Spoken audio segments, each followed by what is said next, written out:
नमस्कार दोस्तों, welcome to सरकार स्टडी बेस। तो चलिए दोस्तों, आज के इस लेक्चर में हम पढ़ने वाले हैं उत्तरदायित्व एवं प्रत्यायोजन। होता क्या है, ये सारी चीज़ हम यहाँ डिस्कस करेंगे। देखिए, पहले तो जान लीजिए हम पढ़ क्या रहे हैं। हम पढ़ रहे हैं इकाई 5, जो कि आपको देखने मिलेंगे पेपर 2 के अंतर्गत। MPPSC मेंस के अंतर्गत पेपर 2 है, उसके अंतर्गत हम जो है पार्ट ए पढ़ रहे हैं। और पार्ट ए के अंतर्गत जो हमारी 5th यूनिट चल रही है, जैसे कि आपको पता होगा 4 यूनिट अगर आप रेगुलर देख रहे हैं, 4 यूनिट आपकी कवर हो चुकी है यहाँ पे। और पूरी प्लेलिस्ट आपको मिल जाएगी कहाँ पे, यूट्यूब चैनल में, प्लेलिस्ट में। ठीक है, ये वाला जो यूट्यूब चैनल है इसमें आपको प्लेलिस्ट मिल जाएगी। और अभी तक आपने टेलीग्राम चैनल ज्वाइन नहीं किया है तो आप टेलीग्राम चैनल ज्वाइन कर लीजिए। यहाँ पे आपको स्टडी से रिलेटेड मटेरियल मिलता है, साथ ही साथ इसमें डिस्कशन जो ग्रुप है उसमें भी जुड़ जाइए। तो अगर आपके पास में किसी प्रकार का कोई डाउट रहता, कोई क्वेश्चन रहता, तो आप उसमें डिस्कस कर सकते हैं हमसे। साथ में एक आपको उत्तर लेखन का ग्रुप मिलता है। तो ये उत्तर लेखन के ग्रुप में आपको डेली की डेली जो प्रैक्टिस है आंसर राइटिंग की, जो कि मेंस के हिसाब से आपके लिए काफ़ी इंपॉर्टेंट होती है, तो वहाँ पे आपको ये चीज़ देखने को मिलेगी। प्रतिदिन के हिसाब से जो भी क्वेश्चन दिए जाते हैं उनके आपको उत्तर लिखना है और उसकी समीक्षा या उसके एक प्रकार से रिव्यू किया जाता है हमारे द्वारा प्रतिदिन। तो आपको जो भी गलत होता है, आपके आंसर में कोई सुधार होता है, वो सारी चीज़ यहाँ बताई जाती है। तो ये आपके लिए काफ़ी लाभदायक है। और नीचे डिस्क्रिप्शन बॉक्स में, वीडियो के डिस्क्रिप्शन बॉक्स में इन सभी की लिंक आपको मिल जाएगी। जो डिस्कशन है, डिस्कशन वाले की आपको इस चैनल में जाओगे तो इसमें ऑटोमेटिक आप उसमें ज्वाइन कर सकते हैं। तो देखिए, यहाँ पे हम इकाई 5 पढ़ रहे हैं। इकाई 5 के अंतर्गत आपको अवधारणा है, जिसके अंतर्गत हम शक्ति, सत्ता और प्राधिकारी के बारे में देख चुके हैं। अभी हम देख रहे हैं उत्तरदायित्व और प्रत्यायोजन। उत्तरदायित्व मतलब अकाउंटेबिलिटी, जिम्मेदारी हम जिसे बोलते हैं। ठीक है, जैसे हमने सत्ता की बात की, तो सत्ता के बाद जो उत्तरदायित्व है, जैसे कोई व्यक्ति सत्ता पर बैठता है, मान लीजिए कोई जैसे जनता के द्वारा इस व्यक्ति को सत्ता पर बैठाया गया है, तो सिंपल सी बात है, सत्ता पर बैठा है तो इसकी कुछ ना कुछ तो जिम्मेदारी होगी, कुछ ना कुछ उत्तरदायित्व होगा। तो ये किसके प्रति उत्तरदायी होता है? ये जनता के प्रति उत्तरदायी होता है। तो उसी के अंतर्गत हम यहाँ सारी चीज़ें देखेंगे। प्रत्यायोजन यानी डेलीगेशन होता है। डेलीगेशन मतलब एक प्रकार से जो उच्च लेवल का अधिकारी अपने कार्य का भार कम करने के लिए निचले लेवल के जो अधिकारी होते हैं, अर्थात अधीनस्थ जो होते हैं, उनको अपने अधिकार और साथ में जो दायित्व होता है वो सौंपता है। तो इसको एक प्रकार से प्रत्यायोजन या फिर इसको डेलीगेशन बोलते हैं। तो इन दोनों के बारे में हम यहाँ पर डिस्कस करेंगे। तो चलिए देख लेते हैं हम क्या क्या चीज़ें इसके अंतर्गत पढ़ने वाले हैं। काफ़ी इंपॉर्टेंट चीज़ है ये, खास करके अगर बात करें। देखिए, आपको मेंस में इससे रिलेटेड जो क्वेश्चन है, यानी कि इकाई 5 में आपको देखने को मिलेगा 30 नंबर के क्वेश्चन में इनसे रिलेटेड क्वेश्चन देखने को मिलेंगे। तो यहाँ देखिए, उत्तरदायित्व का मतलब क्या होता है, तो पहले जान लेते हैं इसके बारे में कुछ चीज़ें। जैसे उत्तरदायित्व का अर्थ क्या होता है, तो ये 2 शब्दों से मिलकर बना है, उत्तर और दायित्व। ये संगठन में किसी भी अधिकारी जो होता है, यानी कि जो ऑफिसर होता है, उसको दी गई जो प्रशासनिक शक्तियाँ होती है उसको दुरुपयोग ना हो। मतलब कोई व्यक्ति जो टॉप लेवल पर किसी पद पर बैठा है, वो अपनी शक्तियाँ, मतलब उसको एक प्रकार से पावर मिल जाती है और वो अपनी शक्तियों का दुरुपयोग ना करे, इसीलिए उसको एक प्रकार से किसी न किसी चीज़ के लिए उत्तर देने के लिए बाध्य होना पड़ता है, जिसे हम एक प्रकार से जवाबदेहिता बोलते हैं। तो इसी को एक प्रकार से बोला जाता है क्या, उत्तरदायित्व। और प्रशासनिक कार्य जो होता है सामूहिक रूप से निष्पादित या जो एग्जीक्यूशन या फिर उसको संपन्न करने के लिए जो है सामूहिक रूप से संपन्न किए जाते हैं। जैसे कोई टॉप लेवल का अधिकारी है, उसके नीचे जैसे ये अकेला व्यक्ति है, अकेला व्यक्ति तो सारे काम नहीं कर सकता, तो क्या होता है, ये अपने कार्य के भार को कम करने के लिए निचले लेवल के कोई व्यक्तियों को, मान लीजिए ये ऊपर वाला ए है, ये बी है और ये सी है, तो इसने जो है अपने निचले लेवल के कोई जो अधिकारी है उनको अपने कार्य का भार सौंप दिया है। साथ ही साथ उसमें जो है उत्तरदायित्व भी एक प्रकार से देखें तो अपनी पावर भी दे दी है। तो ये जो है सामूहिक रूप से यहाँ पर निष्पादित किए जाते हैं या संपन्न किए जाते हैं और संबंधित को दायित्व लेना पड़ता है। मतलब जिस व्यक्ति को कार्य करने का यहाँ पे पावर होता है उसको एक दायित्व दिया जाता है। और दायित्व का मतलब क्या होता है, दायित्व मतलब संगठन में कार्य जो होता है निष्पादन या एग्जीक्यूट करने या फिर उसको संपन्न करने की सफलता और असफलता के लिए एक प्रकार से जिम्मेदारी को क्या बोला जाता है, दायित्व बोला जाता है। ठीक है, लायबिलिटीज एक प्रकार से हम बोल सकते हैं इसको। कुछ विद्वानों के द्वारा इसकी परिभाषा दी गई है। खास करके अगर बात करें तो यहाँ पे आपको 3 नंबर में देखने को मिल सकती हैं जो एग्ज़ाम है। और यहाँ पर जो उत्तरदायित्व का अर्थ है वो भी आपको 3 नंबर में पूछा जा सकता है। तो एक नॉर्मल आपको डेफिनेशन इसकी पता होनी चाहिए। और ये कुछ विद्वानों के अनुसार पूछा जाए तो इनसे संबंधित भी आपको सेम टू सेम, मतलब ये तो आपको रटना ही पड़ेगा, इनमें आपको किसी प्रकार का समझौता नहीं कर सकते। तो यहाँ डबल कोट में लिखा जाता है, किसी भी व्यक्ति के द्वारा अगर कोई चीज़ बोली गई है तो इसको डबल कोट में लिखा जाता है। मैंने नहीं लगाया हूँ तो आप लगा सकते हैं यहाँ पे। यहाँ देखिए, जो थियो हेमन है, विद्वान है ये, इन्होंने बोला है उत्तरदायित्व उच्चस्थ यानी कि जो शीर्ष स्तर पर जो होता है, शीर्ष स्तर के प्रति अधीनस्थ द्वारा सत्ता के प्रयोग के संबंध में एक प्रकार का बंधन होता है। फ्योल ने क्या बोला है, फ्योल ने बोला है प्राधिकार और उत्तरदायित्व अंतर संबंधित होता है, मतलब एक दूसरे से संबंधित होते हैं, समानुपातिक रूप से समान होने चाहिए। फिर उर्विक जो है, उर्विक के द्वारा क्या बोला गया है, तदनुरूपता का सिद्धांत मानता है कि सभी स्तरों पर प्राधिकार और उत्तरदायित्व साहब परस्पर समान होते हैं। उसके बाद हेमन जो है, हेमन एक विद्वान है, इन्होंने भी क्या बोला है, उत्तरदायित्व अधीनस्थ पर अपने प्राधिकारों के इच्छित कार्यों को करने का एक प्रकार का बंधन है। फिर जॉर्ज आर टेरी के द्वारा बोला गया है कि सौंपे गए कार्यों को अपनी श्रेष्ठतम योग्यता से करने के जो एक व्यक्ति है उसके बंधन को ही उत्तरदायित्व कहा जाता है। तो अलग अलग प्रकार से यहाँ डेफिनेशन दी गई है सभी विद्वानों के द्वारा। तो आप डेफिनेशन को एक प्रकार से एक दो बार देख लोगे तो आपके दिमाग में जो है पिक्चर उसकी क्रिएट हो जाएगी।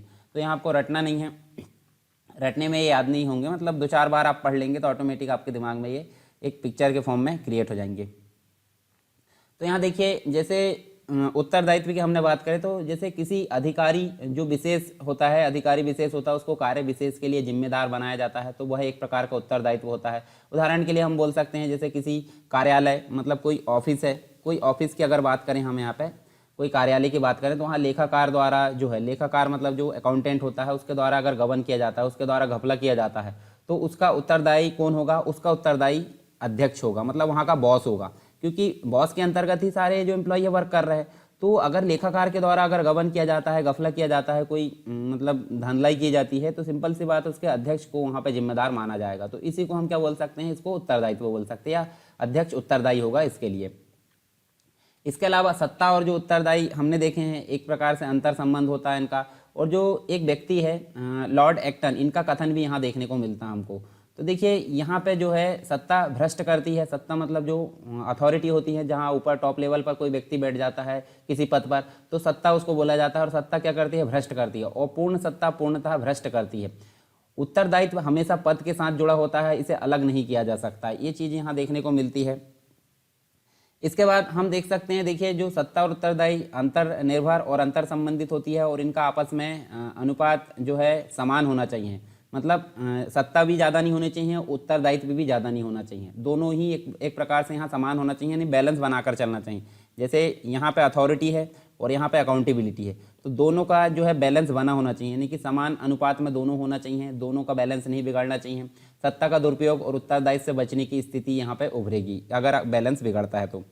अब कुछ यहाँ पे हमको देखने को मिलते हैं उत्तरदायित्व के गुण। उत्तरदायित्व मतलब जो अकाउंटेबिलिटी होती है, जिम्मेदारी होती है, उसके कुछ गुण होते हैं, ठीक है। तो यहाँ पे हमको ये देखने को मिलते हैं। तो देखिए क्या क्या इसके गुण देखने को मिलते हैं। तो पहली चीज़ तो देखने को मिलती है, सत्ता के साथ जुड़ा रहता है। जैसे ही किसी व्यक्ति को द्वारा, मतलब किसी व्यक्ति के द्वारा सत्ता हासिल की जाती है, कोई पद पर यहाँ पे आसीन होता है, पद पर उसको बैठाल दिया जाता है, तो उसके साथ उत्तरदायित्व ऑटोमेटिक जुड़ जाता है, तो इसका गुण होता है, ठीक है। फीचर्स हम बोल सकते हैं, गुण विशेषताएं तो हम आगे देखेंगे हालांकि। तो यहाँ गुण हम देख रहे हैं, तो यह सत्ता के दुरुपयोग पर अंकुश का आधार होता है। सिंपल सी बात है, किसी व्यक्ति के पास पावर है, वो सत्ता पर बैठ गया है, तो अगर वो गलत यूज़ करता है, परंतु उसके पीछे उसके उत्तरदायित्व उसको पता होते हैं, तो गलत जो मिसयूज़ होते हैं पावर का, उसके लिए उसको रोकता है, यानी कि सत्ता के दुरुपयोग पर यह अंकुश लगाने के एक प्रकार का आधार होता है।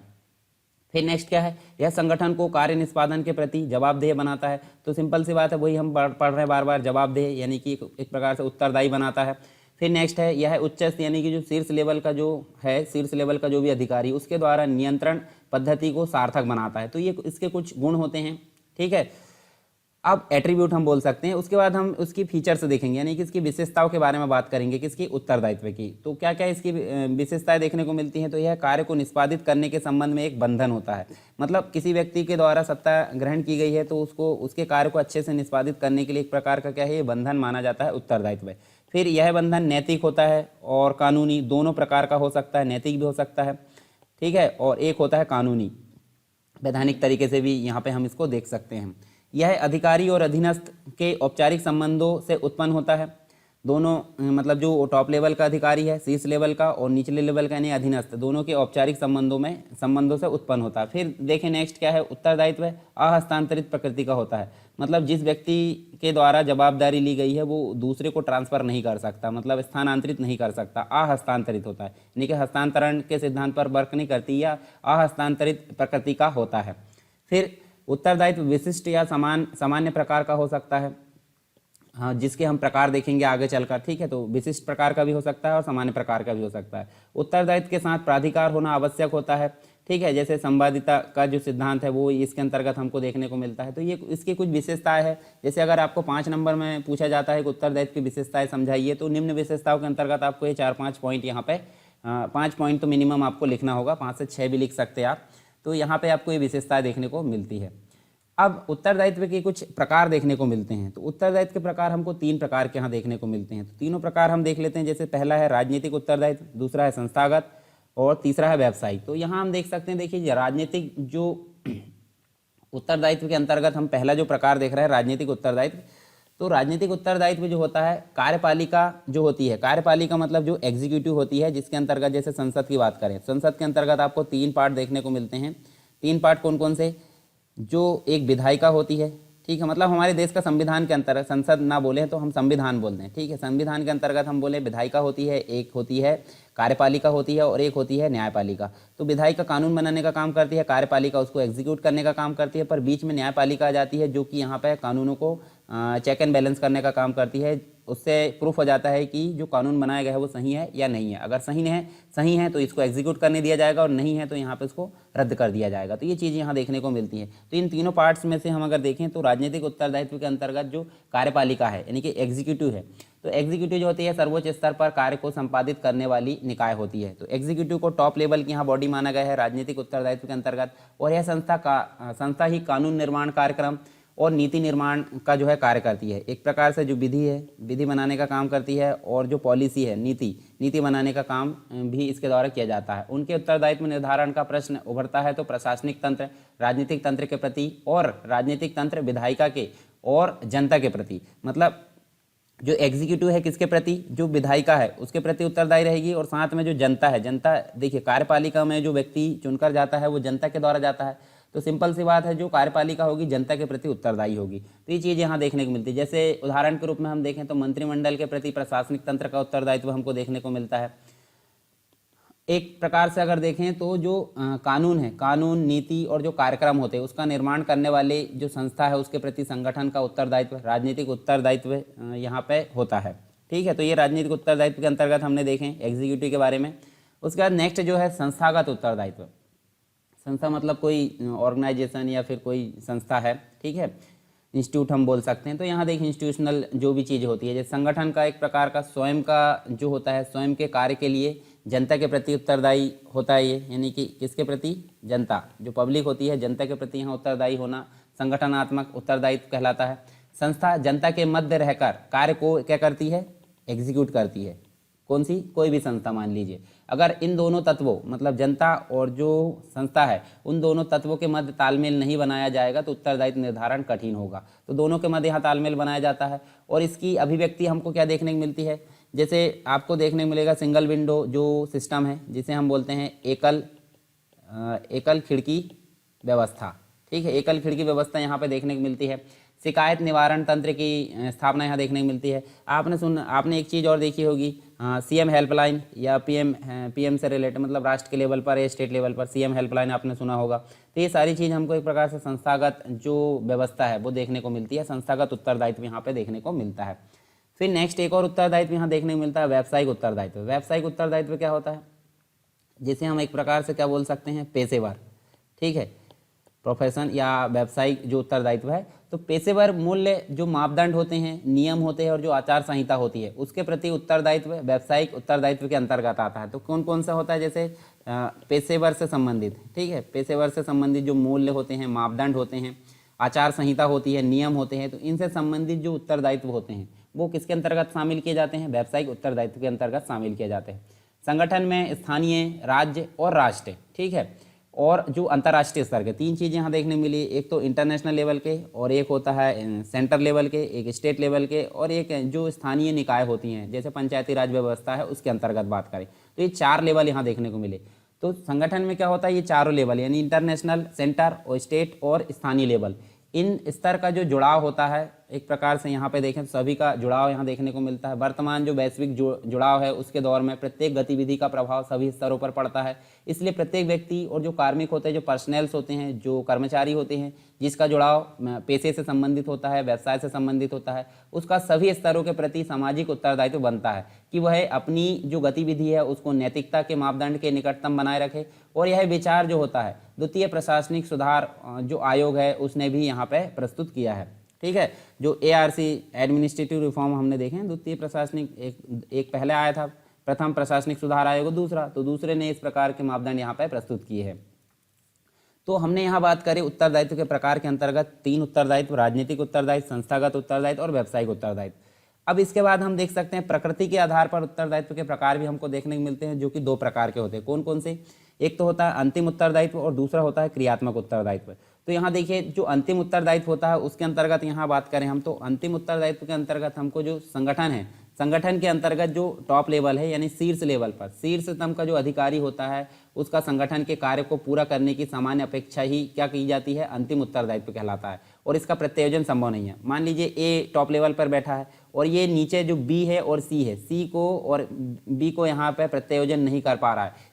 टोटली जिम्मेदारी किसकी है? ए की, मतलब पूरे कार्य करने की जिम्मेदारी किसकी है? ए की। तो यहाँ पे इस प्रकार की जो व्यवस्था है उसको क्या कहा जाएगा? अंतिम उत्तरदायित्व कहा जाएगा। दूसरा जो होता है क्रियात्मक उत्तरदायित्व। ठीक है, तो यहाँ देखिए क्रियात्मक उत्तरदायित्व के अंतर्गत हमको यह जो होता है अप्रत्यक्ष रूप से जुड़ा होता है, अप्रत्यक्ष रूप से ये जुड़ा होता है देखने को मिलता है।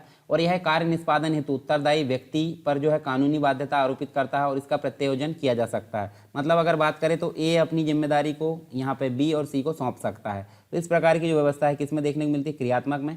परंतु ये अंतिम उत्तरदायित्व में हमको यहाँ पे प्रत्यायोजन देखने को नहीं मिलता। इसके बाद सत्ता और उत्तरदायित्व में कुछ संबंध या फिर उनके अंतर्गत हम जो है कुछ डिफरेंस यहाँ देख लेते हैं। सत्ता हमने पीछे पढ़े हैं, जिसे हम बोलते हैं अथॉरिटी, और इसको बोला जाता है अकाउंटेबिलिटी। तो देखिए सत्ता और उत्तरदायित्व के अंतर्गत हमको जो है सत्ता और उत्तरदायित्व के मध्य घनिष्ठ संबंध देखने को मिलता है और संगतता का सिद्धांत भी मानता है कि जो सत्ता है और उत्तरदायित्व है समान मात्रा में होने चाहिए। मतलब जितनी सत्ता है उसी अनुपात में उत्तरदायित्व भी होना चाहिए। अगर इनका बैलेंस बिगड़ता है तो यहाँ पे जो है अर्थहीन एक प्रकार से जो सत्ता है, सत्ता के अभाव में उत्तरदायित्व अर्थहीन हो जाता है। मतलब जिस व्यक्ति के पास सत्ता नहीं है वो किसके प्रति उत्तरदायी होगा? ये भी आप सोच सकते हैं ना। तो जिस व्यक्ति के पास सत्ता होगी वो ही दूसरे व्यक्ति के प्रति, मतलब जैसे किसी पद पर किसी को बैठाया गया है, कोई नेता है, कोई प्रशासनिक अधिकारी है, जैसे मान लीजिए एक जिले के SP है, यह एक जिले के कलेक्टर है। कलेक्टर साहब जो है एक प्रकार से सत्ता में बैठे हैं, तो उनकी जो जनता के प्रति उत्तरदायी है वो तो जनता के प्रति उत्तरदायित्व उनका होता है ना। सत्ता के अभाव में जो उत्तरदायित्व होता है वो अर्थहीन हो जाता है। अगर सत्ता नहीं है तो सिंपल सी बात, जो उत्तरदायित्व है वो कैसे होगा? उसका कोई अर्थ नहीं रह जाएगा। और उत्तरदायित्व के बिना सत्ता जो होती है काफ़ी खतरनाक यहाँ पे साबित हो सकती है। अगर कोई व्यक्ति को सत्ता पर बैठा दिया जाता है और उसकी जिम्मेदारी किसी प्रकार की नहीं होती तो वो गलत यूज़ करेगा, यानी कि उस सत्ता का मिसयूज़ कर सकता है। तो दोनों ही चीज़ यहाँ पे बैलेंस होती हुई यहाँ पे नजर आती है, यानी कि बैलेंस होना जरूरी होता है। और यदि जो सत्ता होती है उत्तरदायित्व के अनुपात से अधिक होगी तो संगठन में सत्ता का दुरुपयोग होगा, जैसे कि हमने अभी बात की है, और संगठन में अराजकता, अव्यवस्था और निरकुंजता का साम्राज्य बढ़ेगा। यदि सत्ता उत्तरदायित्व से कम होती है तो क्या होता है? कार्य के लिए उत्तरदायी जो कार्मिक उलझन है, मतलब जो व्यक्ति वहाँ पर काम कर रहा है, जो कर्मचारी है, उलझन की स्थिति में रहेंगे और संगठनात्मक लक्ष्यों की प्राप्ति संभव नहीं होगी। अतः संगठन जो होता है पतन की ओर यहाँ पे उन्मुख हो जाएगा। तो ये चीज़ हमको देखने को मिलती है। तो दोनों चीज़ हमने देखें, सत्ता और उत्तरदायित्व यहाँ पे बैलेंस बनाकर चलना चाहिए, दोनों एक दूसरे से यहाँ पे कम ज़्यादा नहीं होनी चाहिए। मतलब उत्तरदायित्व नहीं रहेगा तो सत्ता का मिसयूज हो सकता है, और अगर सत्ता कम रही तो यहाँ पे उलझन बढ़ सकती है। मतलब अपने उत्तरदायित्व को कैसे पूरा करेगा? तो दोनों चीज़ यहाँ पे बैलेंस बनाकर चलना चाहिए। इसमें हमको देखने को मिलता है उत्तरदायित्व हेतु नियंत्रण। तो यहाँ पे देखिए जो प्रशासक होता है, जो एडमिनिस्ट्रेटर होता है, उसको उनके उत्तरदायित्व का एक प्रकार से प्रज्ञान अनेक प्रकार के ऐसे नियमों से कराया जाता है, यानी कि उसका ज्ञान जो है उत्तरदायित्व का ज्ञान उसको अनेक नियमों से कराया जाता है जो उस पर लागू होते हैं। आधुनिक लोकतंत्र की बात करें तो आधुनिक लोकतांत्रिक जो शासन है उसमें यह नियंत्रण अनेक स्थानों पर व्यक्तियों से मतलब वो होते हैं, व्यक्तियों से अद्भुत होते हैं। और एक प्रकार से यहाँ देखें तो मतदाता या जो लोक संसद होता है या विधायिका, प्रशासकीय जो मालिक होते हैं, व्यावसायिक संस्थान होते हैं और न्यायालय, इन सभी से है यहाँ पे जो है उसका उत्तरदायित्व होता है वो उससे अवगत कराया जाता है।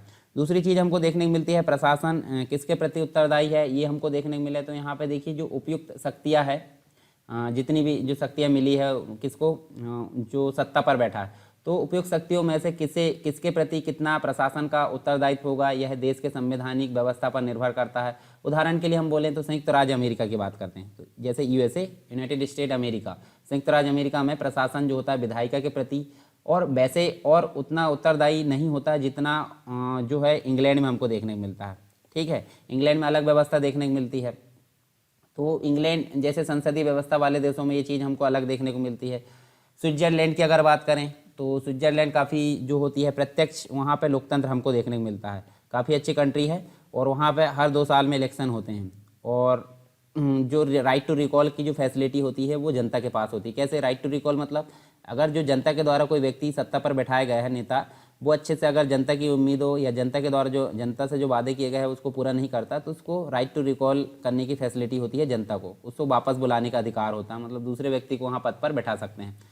तो स्विट्जरलैंड में जो होता है जनता और मतदाताओं का प्रशासन जितना एक प्रकार से व्यापक नियंत्रण है वहाँ पर, वैसा उन देशों में नहीं जहाँ लोकतंत्र अप्रत्यक्ष है।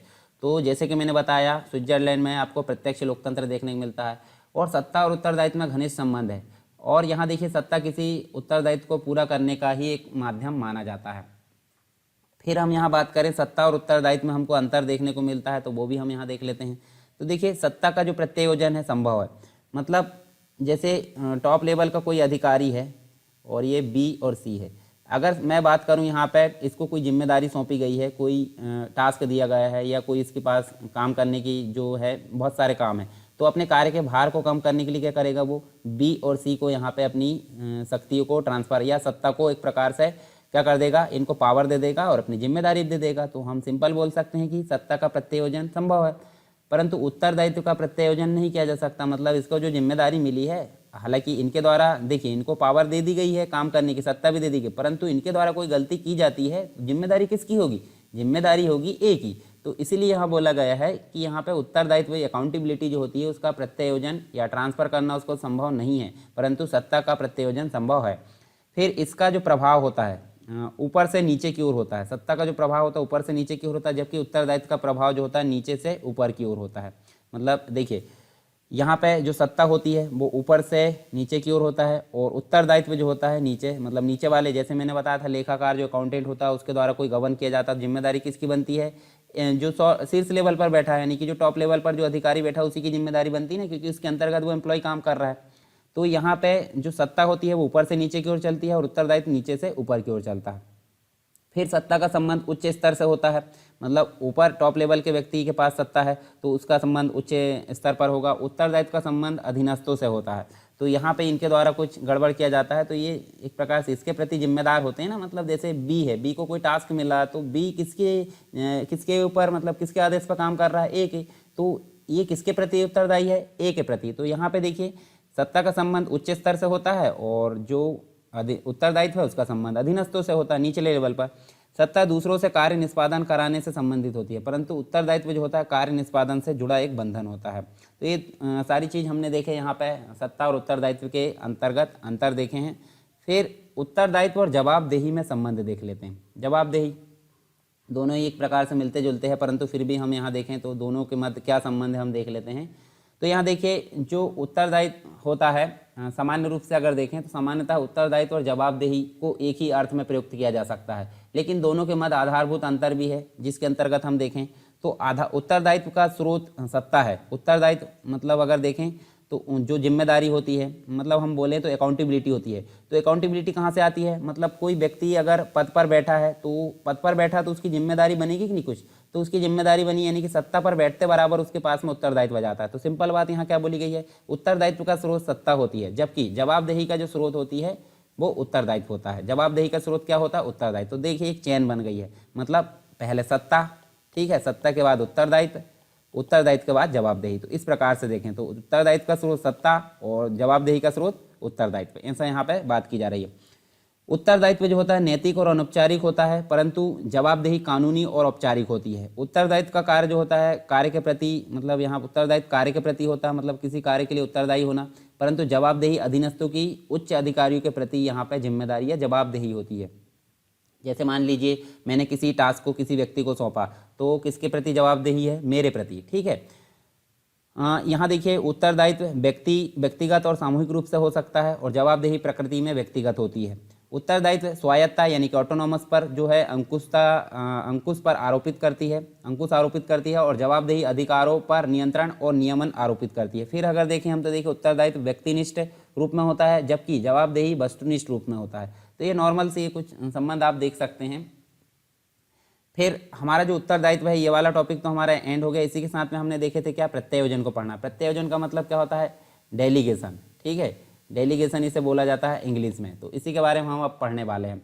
तो मनुष्य की बात करें यानी कि हम मनुष्य एक प्रकार का क्या है, विवेकशील और बौद्धिक प्राणी होता है, ठीक है, मतलब है सिंपल सी बात, होने की क्या बात उसमें, लेकिन इसकी अपनी जो है बौद्धिक योग्यता और शारीरिक क्षमता जो होती है एक प्रकार से कुछ सीमाएं होती है। जैसे मान लीजिए, हाँ मेरा ही उदाहरण ले लीजिए, ठीक है, मैं बहुत सारे काम करता हूँ दिन भर में, पर एक समय के बाद मेरी कार्य क्षमता में कमी आती कि नहीं आती है ना, मतलब डेली डेली अगर मैं 12 घंटे काम करूँ तो एक समय के बाद मेरी कार्य क्षमता में कमी आ जाएगी। तो मैं उसको कुछ मैनेज करते चलता हूँ, मतलब कुछ समय उसको कम कर लूँगा, कुछ समय बॉडी को ज़्यादा आराम दे दूंगा, और कुछ समय मेरा काम जो है मैं किसी को, हालांकि मेरा काम कोई नहीं कर सकता, परंतु कुछ समय मैं उसको एक प्रकार से रेस्ट दे दूंगा।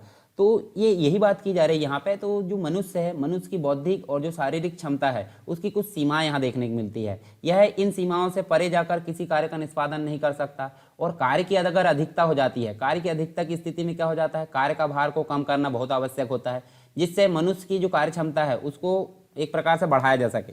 मतलब डेली मेरे द्वारा 12 घंटे काम किया जा रहा है, ठीक है, और 12 घंटे काम करने के पश्चात मैं 6 दिन में एक बार उसको रेस्ट दे रहा हूँ, तो उससे क्या हो रहा है, मेरी कार्य क्षमता फिर से रीजनरेट हो जा रही है, यानी कि फिर से वही कार्य क्षमता बनी हो रही है। तो यहाँ पे जो कार्य क्षमता है उसको बनाए रखने के लिए कार्य का भार कम करना होता है मनुष्य का, और ताकि उसकी कार्य क्षमता को पुनः उसी प्रकार स्थापित किया जा सके। और इसी संदर्भ में किसी संगठन में जो प्रत्ययोजन है, प्रत्ययोजन की अनिवार्यता सुनिश्चित होती है। मतलब यहाँ पे अगर देखें तो जो ए है, ए के पास काफ़ी क्षमता है, मतलब काफ़ी कार्य भी दे दिया गया है और काफ़ी क्षमता भी है, परंतु कभी ना कभी ऐसा आएगा उसकी कार्य क्षमता में कमी आएगी, तो वो क्या करेगा, अपनी कार्य क्षमता को बनाए रखने के लिए क्या करते हैं, यहाँ पे एक ऐसी स्थिति की, मतलब यहाँ एक ऐसी टेक्निक यूज़ की जाती है जिसे प्रत्ययोजन कहते हैं। तो उससे क्या करता है, अपने कार्य का भार यहाँ पे कम कर देता है। किसको, ए और बी, मतलब जो अधीनस्थ है, मतलब बी और सी को यहाँ पे अधीनस्थ को सौंप दिया जाता है, जिसे एक प्रकार से कार्य का हस्तांतरण या कार्य भारार्पण भी नाम से भी जाना जा सकता है, जिसे हम नॉर्मली क्या बोल रहे हैं, प्रत्ययोजन। और प्रत्ययोजन को हम क्या बोलेंगे, प्रत्ययोजन को हम इंग्लिश में डेलीगेशन, जो कि डेलीगेट्स से निकलता है। और डेलीगेट्स का अर्थ क्या होता है, दूसरों के विचारों की अभिव्यक्ति करने वाला एक अधिकृत व्यक्ति होता है। मतलब जो सी है और बी है वो किसके विचारों की अभिव्यक्ति करेगा, ए की। तो यहाँ पे वही बोला जा रहा है, डेलीगेट्स का अर्थ है, ठीक है। और किसी संगठन के संदर्भ में अगर बात करें, किसी संगठन के संदर्भ में प्रत्ययोजन का अर्थ क्या होता है, उच्च स्तर जो अधिकारी होते हैं उसके द्वारा अधीनस्थों को कार्य सत्ता और जिम्मेदारी सौंपने की जो प्रक्रिया होती है उसको हम क्या बोलेंगे, प्रत्ययोजन या डेलीगेशन बोलेंगे। अलग प्रकार से अगर बात करें तो कार्य को कम करने के लिए अन्य व्यक्ति को अपने कार्य का कुछ भाग आवश्यक अधिकारों के साथ में, जैसे मैं फिर से वही डायग्राम बनाता हूँ, ए है, ए अपने कार्य का भार कम करने के लिए अपने कार्य किसको सौंप रहा है, निचले लेवल के जो अधीनस्थ है उनको, और साथ में कुछ अधिकार भी दे रहा है कि उन कार्य को करने के लिए आपके पास में अधिकार है। तो एक तो कार्य का भार कम करने के लिए उच्च स्तर के अधिकारी के द्वारा अधीनस्थ अधिकारी को कार्य का भार कम करने के लिए कार्य, साथ में उनको करने के लिए कुछ अधिकार यहाँ सौंपा जाता है। तो इस स्थिति को क्या बोला जाता है, प्रत्ययोजन बोला जाता है, या प्रत्ययोजन ये कहलाता है। अधीनस्थों को शक्ति जो होती है, उत्तरदायित्व और अधिकार को प्रदान कर कार्य करवाने की प्रक्रिया माना जाता है, और प्रत्ययोजन के द्वारा कार्य को अन्य के साथ बांटकर संपन्न किया जाता है। प्रत्ययोजन अधीनस्थों को शक्ति, उत्तरदायित्व और अधिकारों को प्रदान कर कार्य करवाने की एक प्रक्रिया मानी जाती है। तो ये हमने देखे प्रत्ययोजन के बारे में बेसिक चीज़ें। अब परिभाषा देख लेते हैं। परिभाषा आपको पता है, जैसे कि वैसे ही लिखना है, तो हम सिंपल पढ़ लेते हैं एक दो, फिर भी यहाँ देखिए मैंने मिनिमम 4 लिखा हूँ। तो यहाँ देख सकते हैं थियोहेमन, थियोहेमन जो है, सत्ता के प्रत्ययोजन का अर्थ क्या है, अधीनस्थों को निर्धारित सीमाओं में कार्य करने हेतु अधिकार प्रदान करने से है। फिर मिलेट है, मिलेट क्या बोलते हैं, ये भी विद्वान है सारे। सत्ता के प्रत्ययोजन का अर्थ क्या है, दूसरों को कर्तव्य सौंप देने से कुछ अधिक है, और प्रत्ययोजन का सार है दूसरों को स्वविवेक सौंपना, ताकि वह अपने कर्तव्यों से संबंधित विशिष्ट समस्याओं को सुलझाने में अपने निर्णय का प्रयोग कर सके। फिर एलन के द्वारा क्या बोला गया है, प्रत्ययोजन एक प्रक्रिया है जिसके द्वारा एक उच्च अधिकारी अपने कुल कार्य को स्वयं के और जो अपने अधीनस्थ है उसके मध्य वितरित करता है, जिससे कि क्रियात्मक और प्रबंधकीय विशिष्टीकरण की प्राप्ति की जा सके। फिर साथ में एक और व्यक्ति है FG मूरे, इनके द्वारा क्या बोला गया है, प्रत्ययोजन का अर्थ है अन्य व्यक्तियों को कार्य का वितरण करना और उसे करने हेतु अधिकार प्रदान करना। तो सिंपल है, सबका एक प्रकार से निष्कर्ष ही निकल रहा है जो हमने डेफिनेशन में बात किए थे, परंतु इनकी डेफिनेशन हमको जैसे कि वैसे ही यहाँ पे लिखना होता है। तो ये चीज़ आपको याद रखना है। अब जो एक प्रकार से देखें तो इनके द्वारा ये चीज़ बोली गई है, मतलब सभी के द्वारा हमने ये पढ़े हैं। तो ये सभी जो डेफिनेशन है यानी सभी परिभाषा, सभी विद्वानों की जो परिभाषा है, तो इन परिभाषाओं के आधार पर देखें तो प्रत्ययोजन जो होता है इसके अंतर्गत हमको 3 चीज़ें निकल कर देखने को मिलती है सामने। तो क्या क्या देख सकते हैं हम, देखिए अधिकारों को सौंपना मेन चीज़ देख सकते हैं। दूसरी चीज़ कार्य का वितरण करना, मतलब कार्य जो होता है, जो व्यक्ति के पास कार्य ज़्यादा हो जाते हैं वो कार्य का वितरण करेगा, साथ में उसको अधिकार भी देना पड़ेगा और उत्तरदायित्व को निर्धारित भी करेगा। 3 चीज़ें यहाँ देखने को मिलती है प्रत्ययोजन के अंतर्गत। तो ये चीज़ आपको क्लियर हुई होगी सारी चीज़ें। अब इसके बाद हम जो है प्रत्ययोजन की कुछ आवश्यकताएं क्यों पड़ती है और या उसका कुछ जो महत्व होता है, इंपॉर्टेंस क्या है उसकी, वो चीज़ हम यहाँ पे देख लेते हैं। तो यहाँ देखिए कुछ हमको इंपॉर्टेंस देखने को मिलती है, जैसे कार्य की अधिकता के जो भार है उसको कम करने के लिए, जैसे कि हमने बात करें तो जो प्रत्ययोजन होता है संगठन के शीर्ष लेवल पर जो व्यक्ति होता है उसके कार्य की जो अधिकता उसको कम करने के लिए या उसके कार्य के भार को कम करने के लिए यहाँ पे यूज़ किया जाता है। और संगठनात्मक जो कार्य कुशलता है उसको स्थापित यानी कि उसकी कार्य क्षमता को बनाए रखने के लिए इसका जो है बहुत उपयोगी होती है जो प्रत्ययोजन है। फिर प्रबंधक के गुणों का विकास, जैसे मान लीजिए जो टॉप लेवल का अधिकारी है वो अगर निचले लेवल के जो अधिकारी उनको अगर कुछ अधिकार कुछ दायित्व सौंपता है तो सिंपल सी बात है इनमें भी प्रबंधक के गुणों का विकास होगा निचले लेवल के, क्योंकि उनके पास भी जिम्मेदारी आई है ना किसी चीज़ की। तो जो कार्मिक है यानी कि जो कर्मचारी होते हैं निचले लेवल के, उनको अधिकार और दायित्व अगर सौंपा जाता है तो उनके अंदर क्या होता है, प्रबंधक के गुणों का विकास होता है और नेतृत्व की दूसरी पंक्ति को भी विकसित किया जाता है। फिर उत्तरदायित्व का यहाँ पे बोध होता है। सिंपल सी बात है, अगर निचले लेवल के अधिकारी को यहाँ पे कोई जिम्मेदारी सौंपी जाएगी तो उनको उत्तरदायित्व का यहाँ पे बोध होगा या उनको एक प्रकार से इसकी जानकारी हो जाएगी और अभिरुचि को भी एक प्रकार से बढ़ाने का काम करता है। दूसरी चीज़ अगर देखें तो यह है अधीनस्थ जो निचले लेवल के अधिकारी होते हैं उसके जो नैतिक स्तर है और जो मनोबल है उसमें भी वृद्धि करता है या बढ़ाता है उसको, या और एक प्रकार से यहाँ पे देखें तो यह जो होता है मानवीय जो पूर्णता होती है, अर्थात मानव की जो सीमित बौद्धिक योग्यता है और क्षमता है उनको भी एक प्रकार से पूरकता प्रदान करता है। फिर लाल फीताशाही जो होती है, जैसे मैंने एक बताया था, जो अगर कोई डॉक्यूमेंट है किसी फाइल पर अगर साइन कराना, कोई हमारा कोई टेंडर है, कोई कॉन्ट्रैक्ट, जो भी हमारी फाइल होती है ज़मीन से रिलेटेड किसी भी चीज़ से, तो अगर हम उसमें साइन करने के लिए एक अधिकारी के पास जाते हैं तो अधिकारी के पास जैसे ये टॉप लेवल पर अधिकारी 1 बैठा है, फिर निचले लेवल पर B और C बैठे, फिर ये हम इसके पास गए तो यहाँ से यहाँ, यहाँ से यहाँ से घूमते रहती फाइल और वो लाल फीते से बनी होती है। तो जब ये घूमते रहती है, कब तक घूमते रहती है, जब तक कि इनको रिश्वत न खिलाया जाए। तो इस प्रकार की स्थिति यहाँ पे देखने को मिलती है, तो इसको लाल फीताशाही बोलते हैं। तो लाल फीताशाही के दोष से ये बचाता है। जैसे मान लीजिए जो प्रत्ययोजन है, टॉप लेवल के अधिकारी को साइन की जरूरत नहीं है, निचले लेवल के अधिकारी को ही यहाँ पे क्या दे दिया गया है, प्रत्ययोजन कर दिया गया है, मतलब इसकी जो पावर है यहाँ पे ट्रांसफर कर दी गई। तो यहाँ पे हम जाएंगे, यहाँ पे साइन हो जाएगी, फट से हमारा काम हो जाएगा। तो लाल फीताशाही का जो दोष है उससे बचाता है कौन, प्रत्ययोजन। फिर स्थानीय परिस्थितियों के समरूप यहाँ पे बनाता है, जो निर्णय है मतलब निर्णय प्रक्रिया है उसको स्थानीय परिस्थितियों और जो मार्ग है उसके समरूप यहाँ बनाता है। फिर प्रत्ययोजन जो होता है, प्रत्ययोजन के प्रयोग से संगठन के विभिन्न स्तरों को क्या होता है, अधिक समुचित रीति से प्रयुक्त किया जा सकता है। साथ ही साथ अगर देखें तो जो मुख्य प्रशासक है, मतलब जो टॉप लेवल का यानी कि जो मेन जो एडमिनिस्ट्रेटर होता है, अधिक महत्वपूर्ण प्रश्नों पर अपना ध्यान लगाने में समर्थ होता है। फिर जो होता है इस प्रणाली से क्या होता है, जो कर्मचारी होते हैं, मतलब इसके अंतर्गत जो उत्तरदायित्व है उसकी भावना और प्रत्येक कर्मचारी होते हैं उसके कार्य की वृद्धि भी यहाँ देखने को मिलती है। संगठन द्वारा जो की गई सेवाओं के सुधार से संबंधित भी होता है और कुशलता, मितव्ययिता और शीघ्रता से संपन्न करने से संबंधित ये काफ़ी अपना रोल अदा करता है। एक और चीज़ हमको देखने को मिलती है, संगठन के प्रत्येक स्तर में हमको जो है ये कार्य और उत्तरदायित्व यहाँ पे स्पष्ट हो जाते हैं, जिसके कार्य संचालन का प्रभावी नियंत्रण संभव हो पाता है और निर्णय में कम से कम यहाँ पे देरी होती है, यानी कि समय बहुत कम लगता है। तो इतने सारे यहाँ पे इसके जो आवश्यकता है या इसके कुछ महत्व हमको देखने को मिलते हैं। अब जैसे हमने उत्तरदायित्व की विशेषता देखे थे, उसी प्रकार हमको प्रत्ययोजन या डेलीगेशन के जो फीचर्स है वो हमको यहाँ देखने को मिलते हैं। जैसे देखें तो जो प्रत्ययोजन अधिकार होता है वो कार्य और जो दायित्व होते हैं उसके वितरण से संबंधित होता है। तो विशेषता हमको बताना कैसे कार्य करता है, क्या क्या चीज़ें उसके अंतर्गत होती है।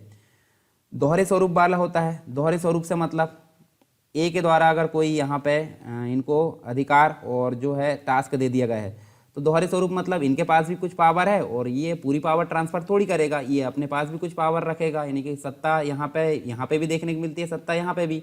तो यहाँ पे दोहरे स्वरूप वाला देखने को मिलता है, अर्थात वरिष्ठ अधिकारी अधीनस्थ को सत्ता सौंपने के साथ साथ कुछ अपने पास भी यहाँ पे रखता है।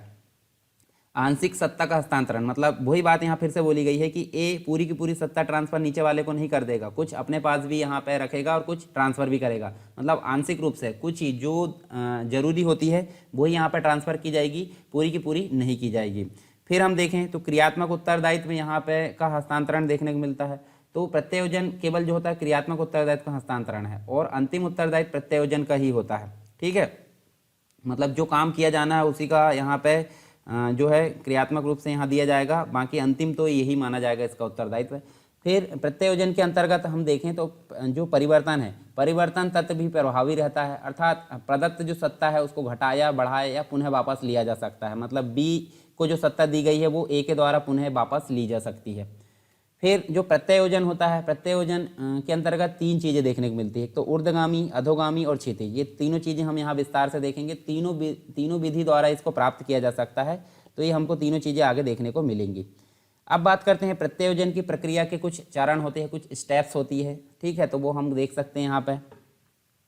देखिए जो अधीनस्थ होते हैं यानी कि निचले लेवल के जो अधिकारी होते हैं, अधीनस्थ से अपेक्षित परिणाम को निर्धारित करना, ये इसका मुख्य चरण होता है। फिर अधीनस्थों को कार्य सौंपना, कार्य निष्पादित करने के लिए सत्ता का प्रत्ययोजन करना, है सारी चीज़ हम देख चुके हैं। तो आपको सिर्फ जो है नॉर्मली इसकी स्टेप्स देखना है।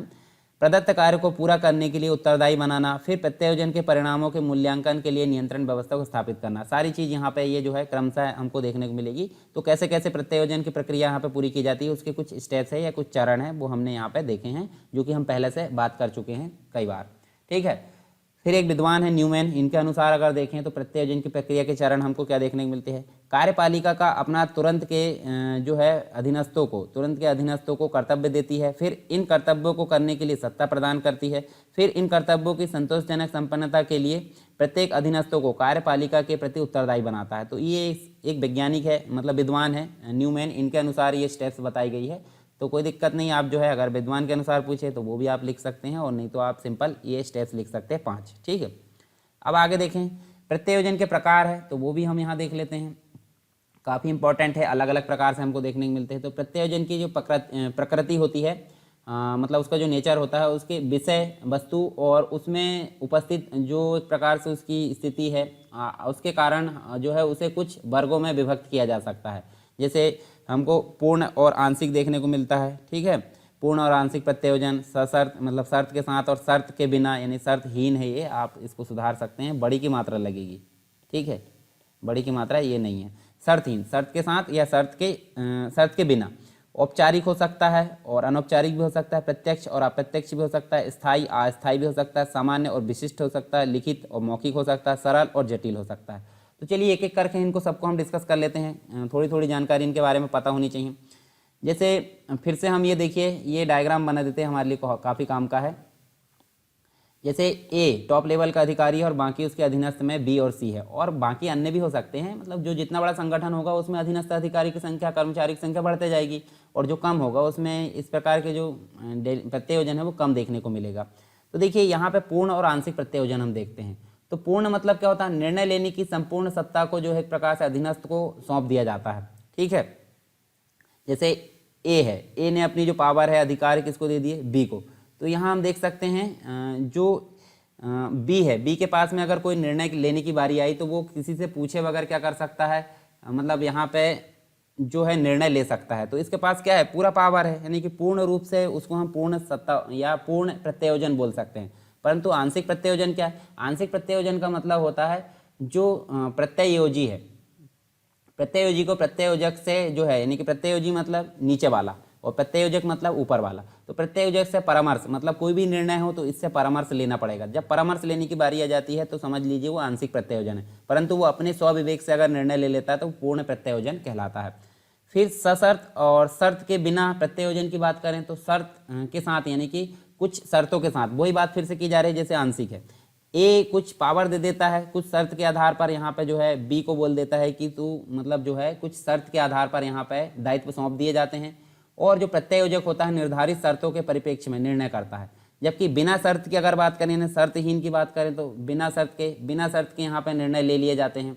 ठीक है, मतलब यहाँ पे अगर बात करें हम तो बिना शर्त के जो निर्णय हैं वो हमको देखने को मिलते हैं किसमें, जो शर्तहीन प्रत्यायोजन है। फिर औपचारिक में बात करें तो औपचारिक में क्या होता है, कुछ नियमों यानी कि संगठन के जो नियम होते हैं, कानून होते हैं और जो संहिता होती है उसके आधार पर यहाँ पे जो प्रत्यायोजन है वो क्या कहलाता है, औपचारिक। और अगर बिना नियम बिना कानून के अगर यहाँ पे मतलब जो औपचारिक है वो लिखित भी होता है, और अनौपचारिक वाला जो होता है वो एक प्रकार से परंपरा, जो रीति है, रिवाज है और आपसी सद्भाव उसके आधार पर मौखिक रूप से प्रदान किया जाता है, उसको अनौपचारिक प्रत्यायोजन बोला जाता है। प्रत्यक्ष और अप्रत्यक्ष में देखें तो प्रत्यक्ष और अप्रत्यक्ष में क्या देखने को मिलता है, प्रत्यक्ष प्रत्यायोजन में प्रत्यायोजक जो होता है उसके द्वारा प्रत्यायोजी के बीच, यानी प्रत्यायोजक मतलब जो प्रदान कर रहा है ए और प्रत्यायोजी मतलब बी, तो प्रत्यायोजक और प्रत्यायोजी के बीच में कोई विशेष प्रकार का यहाँ पे कार्य और दायित्व यहाँ पे सौंप दिया जाता है और कोई बीच में मीडिएटर नहीं होता। परंतु जो अप्रत्यक्ष है उसमें तीसरा व्यक्ति यहाँ मीडिएटर के रूप में काम करता है, तो उसको क्या बोलेंगे, अप्रत्यक्ष प्रत्यायोजन बोलेंगे। फिर स्थायी और अस्थायी की बात करें तो स्थायी प्रत्यायोजन मतलब लंबे समय तक, यानी कि एक प्रकार से ये काफ़ी दीर्घकालिक होता है, दीर्घकालिक प्रकृति का होता है स्थायी प्रत्यायोजन। और अस्थायी प्रत्यायोजन में अगर देखें तो समय और परिस्थिति की आवश्यकता के अनुसार ये विशेष जो होता है, यानी सत्ता और दायित्व इसमें सौंपे जाते हैं और कुछ निश्चित समय के लिए होता है, तो ये स्थायी और अस्थायी प्रत्यायोजन होते हैं। सामान्य और विशिष्ट प्रत्यायोजन की बात करें तो सामान्य प्रत्यायोजन में कार्य से संबंधित जो संपूर्ण गतिविधियां होती है वो क्या कर दी जाती है, हस्तांतरित कर दी जाती है कार्य से संबंधित, तो उसको सामान्य प्रत्यायोजन हम बोलेंगे। जबकि विशिष्ट प्रत्यायोजन में क्या होगा, विशिष्ट प्रत्यायोजन में कार्य से संबंधित जो संपूर्ण गतिविधियां नहीं सौंपी जाती, केवल जो कार्य है उससे संबंधित आवश्यक और विशिष्ट क्रियाएं सौंपी जाती है, तो यहाँ पे विशिष्ट हम नाम से स्पष्ट है। फिर लिखित और मौखिक की बात करें तो लिखित प्रत्यायोजन औपचारिक प्रकृति का होता है, जैसे कि हमने अभी बात करे थे, और जो कि विधिवत और लिखित आदेशों में वर्णित किया जाता है। परंतु मौखिक जो प्रत्यायोजन है वो अनौपचारिक या और अलिखित प्रकृति का होता है। जैसे टेलीफोन पर कुछ हमने दे दिए, टेलीफोन पर दिया गया प्रत्यायोजन एक प्रकार से मौखिक प्रत्यायोजन कहलाएगा। फिर देख लेते हैं सरल और जटिल प्रत्यायोजन। सरल का मतलब क्या होता है, जो सरल प्रत्यायोजन है उसमें प्रत्यायोजन प्रक्रिया काफ़ी सरल होती है, किसी औपचारिकता की आवश्यकता यहाँ पर नहीं होती। जबकि जटिल प्रत्यायोजन की प्रक्रिया में अनेक प्रकार की अनौपचारिकताएं और काफ़ी कठिन यहाँ पे देखने को मिलती है। तो ये चीज़ हमने देखे बेसिक तौर पर, आप एक दो बार सुन लोगे लेक्चर को तो आपको जो है थोड़ी थोड़ी जानकारी इसके बारे में समझ में जाएगी, मतलब कॉन्सेप्ट यहाँ पे क्लियर हो जाएगा। काफ़ी ज़्यादा कठिन नहीं है, सरल है ये प्रकार। फिर दिशा के आधार पर प्रत्यायोजन, तो यहाँ पे भी देखने को मिलता है, जैसे मैंने तीन चीज़ें बात की थी, यहाँ पे देखिए ऊर्ध्वगामी, अधोगामी, तो ये हम देख सकते हैं यहाँ पे। तो दिशा के आधार पर चार प्रकार के देखने को मिलते हैं, तो ऊर्ध्वगामी, अधोगामी, समस्तरीय और बाह्य और पार्श्व स्तरीय। ठीक है, पार्श्व प्रत्यायोजन। तो ऊर्ध्वगामी का मतलब क्या होता है, तो देखिए फिर से मैं वही स्ट्रक्चर बनाता हूँ। ठीक है, टॉप लेवल में कोई अधिकारी बैठा दिए हमने और फिर निचले लेवल पर कोई अधिकारी। तो देखिए नीचे से ऊपर की ओर जो ऊर्ध्वगामी होता है अधीनस्थ से लेकर उच्च स्तर के अधिकारी तक चलता है।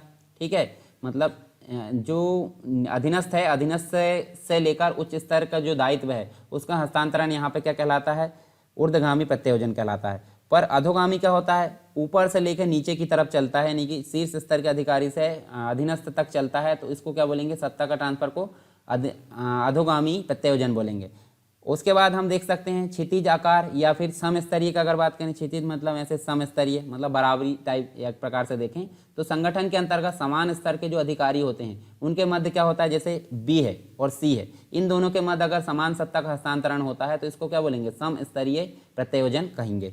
फिर बाह्य स्तरीय और जो पार्श्व प्रत्यायोजन की बात करें तो संगठन के अंतर्गत जो इकाई होती है उसके द्वारा जो अन्य इकाई है, मतलब मान लीजिए ये बी है और सी है और कोई अन्य इकाई है, अन्य व्यक्ति, तो संगठन द्वारा जो है निकटवर्ती जो पहचान है उसमें अगर देखें तो पहचान वाले जो संगठन है उसको किया गया प्रत्यायोजन पार्श्व प्रत्यायोजन कहलाता है। तो ये हमको देखने को मिलता है। ठीक है, अलग से किया गया जो प्रत्यायोजन है वो यहाँ पे पार्श्व प्रत्यायोजन के अंतर्गत आता है। अब हमको जो है प्रत्यायोजन के सिद्धांत के अंतर्गत जो है कुछ चीज़ें देखने को मिलती है। सिद्धांत देख लेते हैं प्रत्यायोजन के, तो ये काफ़ी चीज़ें हमारी यहाँ पे कंप्लीट हो जाएगी। तो प्रत्यायोजन के कुछ सिद्धांत है जिनका पालन किए बिना कोई भी हम देखें तो प्रत्यायोजन प्रभावी और कारगर सिद्ध नहीं हो सकता। इसके अंतर्गत हमको बहुत सारे सिद्धांत देखने को मिलते हैं, तो वो हम यहाँ पे देख लेते हैं ताकि हमारी सारी चीज़ें यहाँ पे कंप्लीट हो जाए। फिर हम इसकी कुछ सीमाएं या और जो कुछ बाधाएं हैं वो भी हम देख लेंगे ताकि हमारा ये टॉपिक एंड हो जाए। तो चलिए फटाफट देख लेते हैं। प्रत्यायोजन के अंतर्गत हम देखें तो ये प्रत्यायोजन जो है संगतता के नियम के आधार मतलब संगतता के नियम पर आधारित होना चाहिए, अर्थात सत्ता और उत्तरदायित्व के बीच समता हो, फिर स्पष्ट और लिखित होना चाहिए, फिर उसके बाद अगर देखें तो औपचारिक, उचित और योजनाबद्ध तरीके से योजनाबद्ध होना चाहिए। फिर अगर बात करें तो क्रियात्मक रूप से कार्य और दायित्व का होना चाहिए, मतलब अंतिम उत्तरदायित्व नहीं। एक प्रकार से अगर देखें तो यह जो होता है प्रत्यायोजक के पास ही होना चाहिए। संप्रेषण व्यवस्था यहाँ पे खुली और आबाद होनी चाहिए, यानी कि जो कम्युनिकेशन है वो यहाँ पे खुला होना चाहिए, किसी प्रकार का कम्युनिकेशन में बाधा नहीं होनी चाहिए। प्रत्यायोजन जो होता है किसी व्यक्ति विशेष को नहीं, पद स्तर को होना चाहिए। इसके अलावा देखें तो जो श्रृंखला होती है, ठीक है, प्रत्यायोजन श्रृंखला यथासंभव जो होती है छोटी होती है। फिर अगर देखें तो प्रत्यायोजन अधीनस्थों की योग्यता क्षमताओं पर आधारित होना चाहिए। इसके अलावा प्रत्यायोजन की यहाँ देखें तो प्रत्यायोजन नियोजित होना चाहिए, व्यवस्थित होना चाहिए। आदेश की एकता के सिद्धांत, जो आदेश की एकता सिद्धांत है वो हम आगे पढ़ेंगे। फीडबैक व्यवस्था यहाँ पे इससे संबंधित होना चाहिए, सारी चीज़ यहाँ देखने को मिलेगी। फिर उसके बाद प्रत्यायोजन के सभी पक्ष जो होते हैं, अधिकारी की सीमा, मतलब जो प्रत्यायोजन है प्रत्यायोजन के जो सभी पक्ष यानी प्रत्यायोजी जो होता है जिसको दायित्व सौंपे जाते हैं, मतलब जो अधीनस्थ होता है, उसको प्रत्यायोजन के सभी पक्ष, अधिकारियों की सीमा और आदि की संपूर्ण जानकारी यहाँ पे होनी चाहिए। इसके अलावा प्रत्यायोजन में अपेक्षित परिणामों के परिप्रेक्ष्य में ही दायित्व और कर्तव्यों को सौंपा जाना चाहिए। फिर लास्ट हमको देखने को मिलता है प्रत्यायोजन करते समय सत्ता जो होती है, यानी सत्ता मतलब अथॉरिटी की स्वीकृति, सिद्धांत की सीमाओं को नज़रअंदाज नहीं किया जाना चाहिए। ये चीज़ हमको देखने को मिलती है। तो ये कुछ सिद्धांत हमको देखने को मिले बेसिक तौर पर, किस किस प्रकार से यहाँ वर्क करना चाहिए प्रत्यायोजन, तो वो उसके अंतर्गत देखने को मिलते हैं। फिर कुछ सीमा या उसकी कुछ लिमिटेशंस हम देख लेते हैं, फिर इसके कुछ तत्व देखेंगे, ठीक है, उसकी कुछ बाधाएं देखेंगे, और बाधाएं देखने के बाद हमारे जो है ये टॉपिक हमारा एंड हो जाएगा। तो चलिए फटाफट हम ये सारी चीज़ें देख लेते हैं।